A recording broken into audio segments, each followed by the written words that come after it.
Hello dear students, how are you? I hope all of you are fine. तो चलिए start करते हैं हम लोग क्लास 9th केमिस्ट्री का chapter first, matter in our surrounding. तो स्टार्ट करते हैं एक कॉमन सी बात से। हम जिस कमरे में हैं या आप लोग जिस कमरे में बैठे हुए हैं, क्या वो कमरा, क्या वो रूम खाली है या उस रूम में कुछ ना कुछ थिंग्स जो है प्रेजेंट हैं? रूम में कुछ ना कुछ थिंग्स प्रेजेंट होंगी। वॉल्स हैं, हो सकता है आपके पास बुक हो सकता है आपके पास पेन हो, डेस्क हो, कुछ ना कुछ रूम में प्रेजेंट होगा। ये सारी चीजें क्या हैं?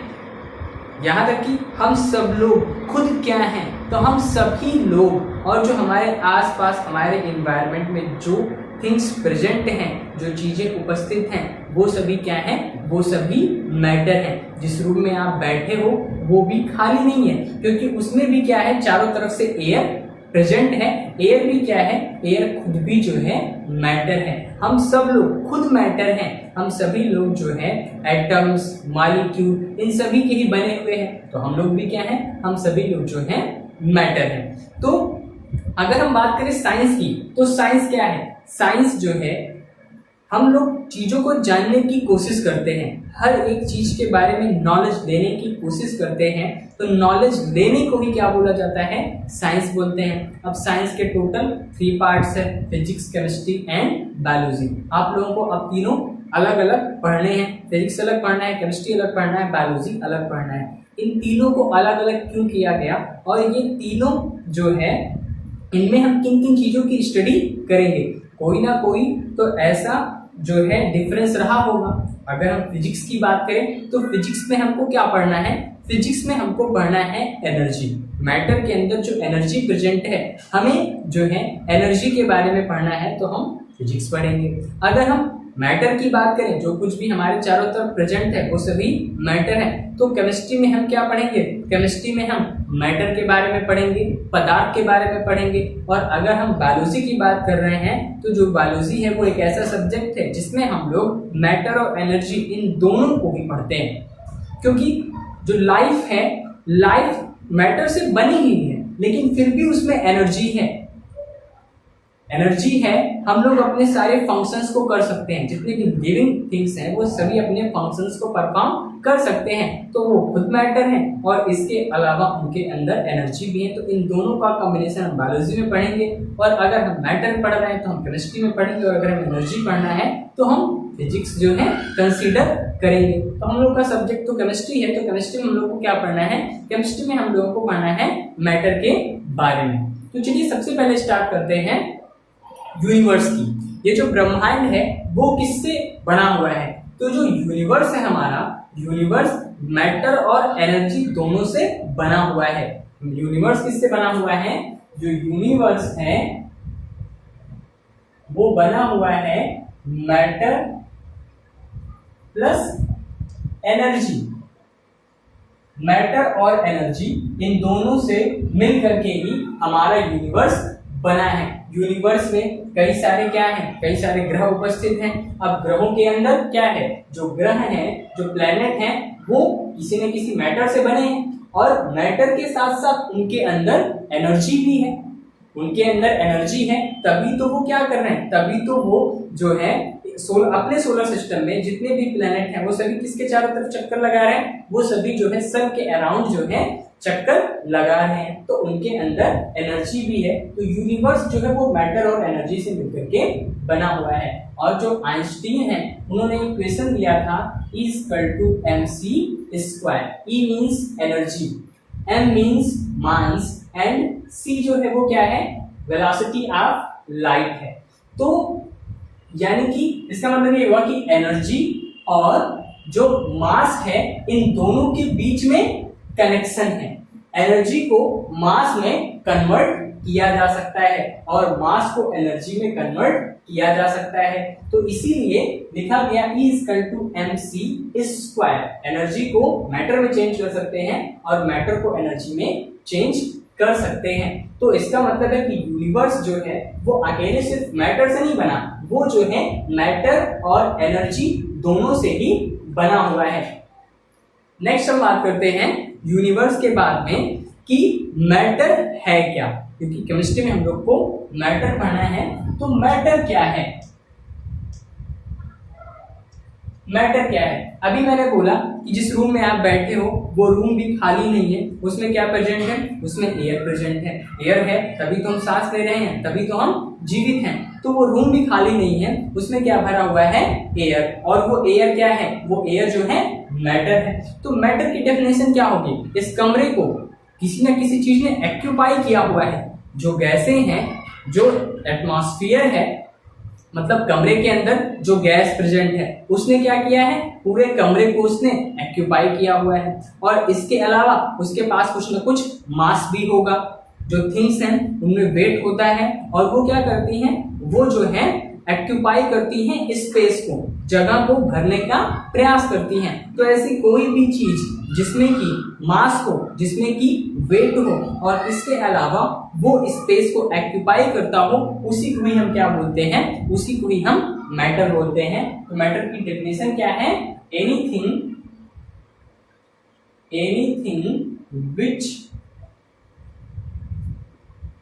which have mass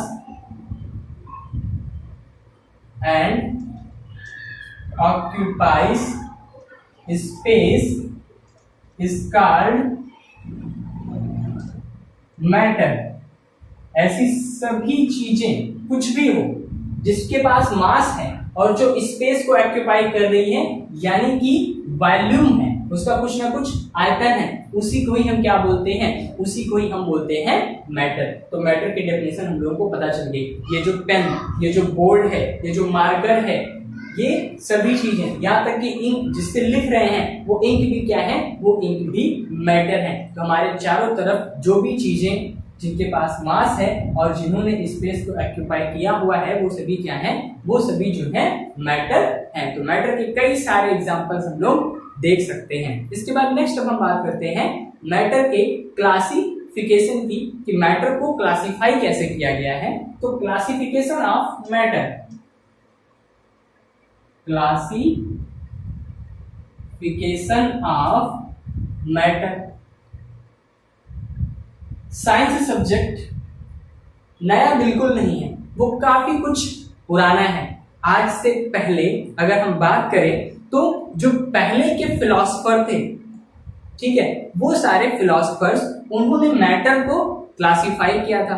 उन्होंने 5 तत्वों की बात की थी, 5 एलिमेंट्स की बात की थी, और उन्होंने बोला था कि ये जो ब्रह्मांड है वो इन्हीं 5 तत्वों से मिलकर के बना हुआ है। ये जो मैटर है वो 5 तत्वों से, 5 एलिमेंट से मिलकर के बना है। तो जो भी पुराने फिलोसोफर थे, early Indian philosopher, early Indian philosopher, उन्होंने क्या बोला था? उन्होंने बोला था कि जो मैटर है वो 5 एलिमेंट से बना हुआ है।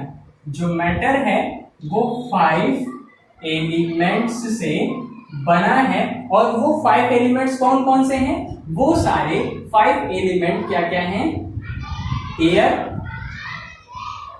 Water, fire, earth and sky. Air, water, fire, earth and sky, जल, वायु, अग्नि, पृथ्वी और आकाश, ये 5 तत्व मिल करके ही क्या बनाते हैं? ये 5 तत्व मिलकर के ही मैटर बनाते हैं। हमारे जो ऋषि मुनि थे वो कहते थे कि जो मैटर है, जो पदार्थ है, वो इन्हीं 5 तत्वों से मिलकर के बना है। यहाँ तक कि हम लोगों का जो शरीर है वो भी इन्हीं 5 तत्वों से मिलकर के बनी हुई है। एयर, वाटर, फायर, अर्थ और स्काई से मिलकर के बनी हुई है। ये तो थी पुरानी फिलॉसफी, जिसके आधार पर मैटर को क्लासिफाई किया गया था 5 एलिमेंट्स में। लेकिन साइंस में सब कुछ प्रूफ के अकॉर्डिंग होना चाहिए। तो आज के टाइम पे अगर हम प्रेजेंट टाइम की बात करें, मॉडर्न डे में, तो नाउ अडेज प्रेजेंट टाइम में जो मैटर है उनको फिजिकल और केमिकल प्रॉपर्टीज के आधार पे क्लासिफाई किया गया है। तो नाउ अडेज हम लोगों ने किसके किसके आधार पे मैटर को क्लासिफाई किया है? तो हम लोगों ने फिजिकल एंड केमिकल प्रॉपर्टीज के आधार पे जो है मैटर को क्लासिफाई किया है। तो अगर हम फिजिकल प्रॉपर्टी की बात करें, physical properties on basis of physical properties, on basis of physical properties, तो फिजिकल प्रॉपर्टी के आधार पे मैटर को हम लोग जो है मेनली 3 भागों में डिवाइड करते हैं। कौन कौन सा?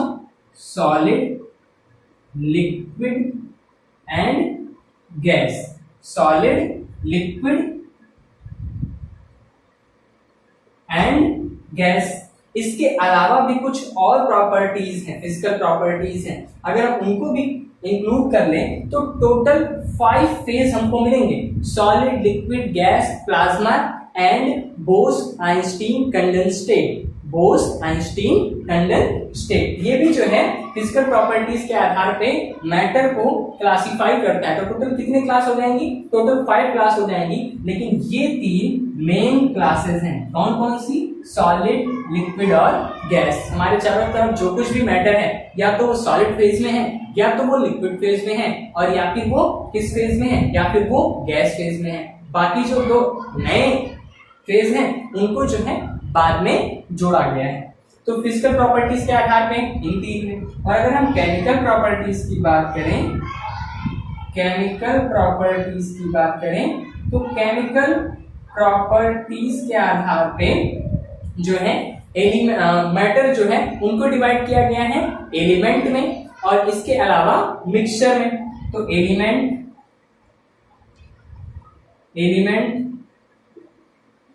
मिक्सचर, इन सभी के आधार पर जो है डिवाइड किया गया है किसी भी मैटर को। यानी कि केमिकल प्रॉपर्टी में क्या आ गया? अगर 2 चीजों को दो एलिमेंट को मिक्स कर दिया गया तो मिक्सचर बन जाएगा।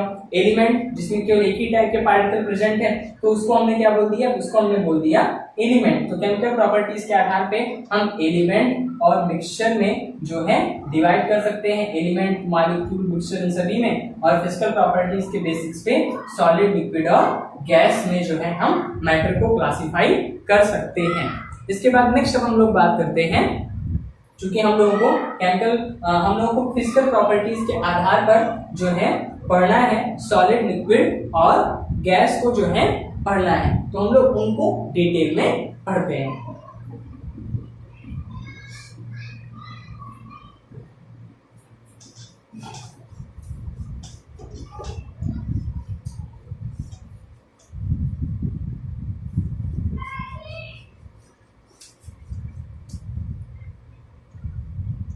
तो नेक्स्ट हेडिंग हम लोगों का स्टेट ऑफ मैटर।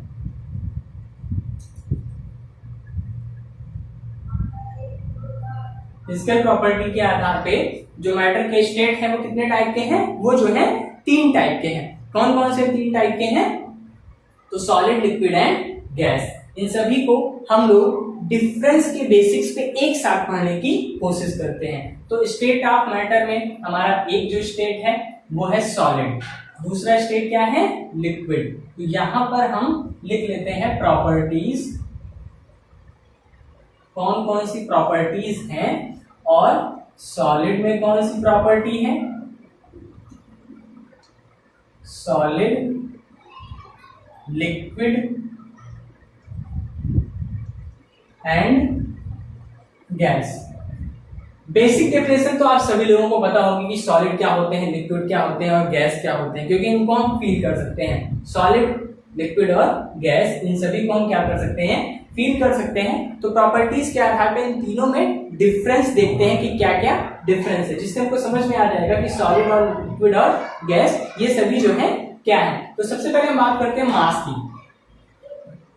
मास, तो मास जो है सॉलिड, लिक्विड, गैस, यानी कि ये जो पेन है, ये जो मार्कर है, ये मार्कर सॉलिड है। तो सॉलिड जो है इसके पास भी कुछ ना कुछ मास है, लिक्विड जो है उसके पास भी कुछ ना कुछ जो है मास है। ऑयल हम लोग बाजार से खरीद के लाते हैं, तो ऑयल जो है उसमें उसका वॉल्यूम लिखा होता है, लेकिन वॉल्यूम के साथ साथ उसका वेट भी लिखा होता है, उसमें जो है वेट भी होता है। जो मिल्क हम लोग लेते हैं उसका भी कुछ ना कुछ वेट है, तो लिक्विड का भी अपना कुछ ना कुछ वेट है, और जो गैस है उसका भी कुछ ना कुछ वेट होता है। सभी में मास होगा, क्योंकि ये सभी मैटर है, तो इन सभी में क्या होगा, मास होगा। तो सॉलिड में भी मास होगा, लिक्विड में भी मास होगा, और गैस में भी मास होगा। लेकिन गैस का मास बहुत ही कम होता है, क्योंकि गैस के पार्टिकल काफी दूर दूर होते हैं, तो जिसकी वजह से गैस का जो मास होता है बहुत ही कम होता है। तो मास हो गया। मास के बाद अगर हम बात करें वॉल्यूम की, वॉल्यूम जो है, तो सॉलिड का जो वॉल्यूम होता है वो काफी ज्यादा होता है। सॉलिड का जो वॉल्यूम है वो सबसे कम है, यानी कि सॉलिड जो होते हैं उसके पार्टिकल काफी पास पास में है। पार्टिकल अगर पास पास में है तो वॉल्यूम काफी कम ऑक्यूपाई करेंगे, बहुत ही कम जगह घेरेंगे।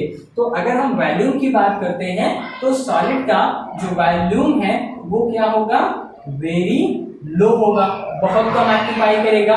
लिक्विड में क्या होगा, थोड़ा हाई होगा उसके पास वॉल्यूम। और अगर हम गैस की बात करें तो गैस जो है वेरी हाई होगा, यानी कि जिस भी बर्तन में, वेसल में हम गैस को रख देंगे उस पूरी जगह को वो क्या कर लेगा, घेर लेगा। तो गैस का जो वॉल्यूम है सबसे ज्यादा है और लिक्विड का ज्यादा है। और अगर हम सॉलिड की बात करें तो सॉलिड का जो है वॉल्यूम जो है वो क्या है, इसका वॉल्यूम वेरी लो है। वैसे इसको हम इस तरह से लिखते हैं, जो सॉलिड है इसका वॉल्यूम क्या होगा, क्या सॉलिड का वॉल्यूम फिक्स होता है, तो इसका वॉल्यूम जो है फिक्स है। लिक्विड का भी वॉल्यूम क्या है, लिक्विड का भी वॉल्यूम फिक्स है।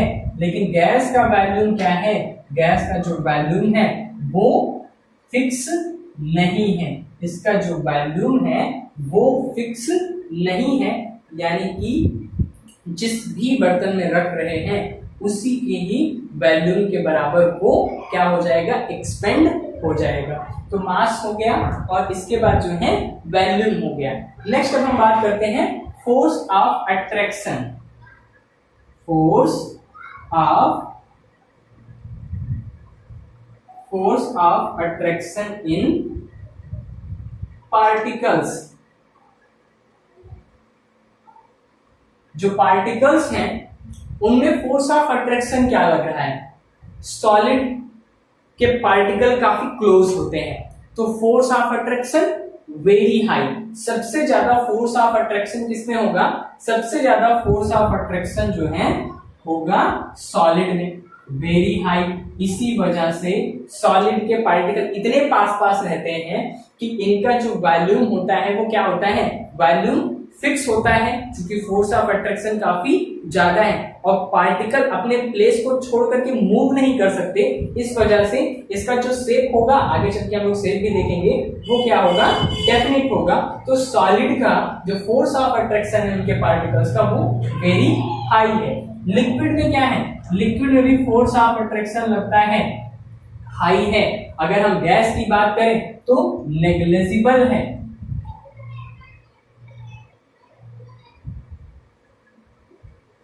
जो गैस है उसमें फोर्स ऑफ अट्रैक्शन क्या है, नेग्लिजिबल है। एक O2 मॉलिक्यूल दूसरे O2 मॉलिक्यूल को इतना अट्रैक्ट नहीं करता कि वो पास पास आ जाएं। तो इसी वजह से इनका जो वॉल्यूम है वो फिक्स नहीं होता। इनका वॉल्यूम इस वजह से फिक्स नहीं क्योंकि फोर्स ऑफ अट्रैक्शन बहुत ही कम है। तो सबसे ज्यादा फोर्स ऑफ अट्रैक्शन सॉलिड में है, इसकी वजह से इनका वॉल्यूम फिक्स है। लिक्विड का भी वॉल्यूम फिक्स है क्योंकि फोर्स ऑफ अट्रैक्शन उनमें भी है, लेकिन गैस में नेग्लिजिबल है फोर्स ऑफ अट्रैक्शन, इसकी वजह से इनका वॉल्यूम जो है फिक्स नहीं है, इनडेफिनिट है। वॉल्यूम के बाद अब हम बात करते हैं शेप की। तो अब शेप से हमको क्लियर कट पता चल जाएगा कि सॉलिड, लिक्विड और गैस में क्या डिफरेंस है। तो अगर हम बात करें फोर्स ऑफ अट्रैक्शन, जो कि शेप के लिए कौन जिम्मेदार है, शेप के लिए जिम्मेदार है फोर्स ऑफ अट्रैक्शन। सॉलिड में फोर्स ऑफ अट्रैक्शन इतना ज्यादा होता है कि पार्टिकल इतना क्लोज हो जाते हैं कि वो अपनी पोजीशन को चेंज नहीं कर सकते। अगर पार्टिकल अपनी पोजीशन को चेंज नहीं कर पाएंगे तो सीधी सी बात है, जो उनका शेप होगा वो क्या होगा, डेफिनिट होगा, डेफिनिट डेफिनिट होगा। लेकिन अगर हम लिक्विड की बात करें तो लिक्विड का जो शेप होगा वो क्या होगा, इनडेफिनिट होगा, और गैस का भी जो शेप होगा वो क्या होगा, इनडेफिनिट होगा।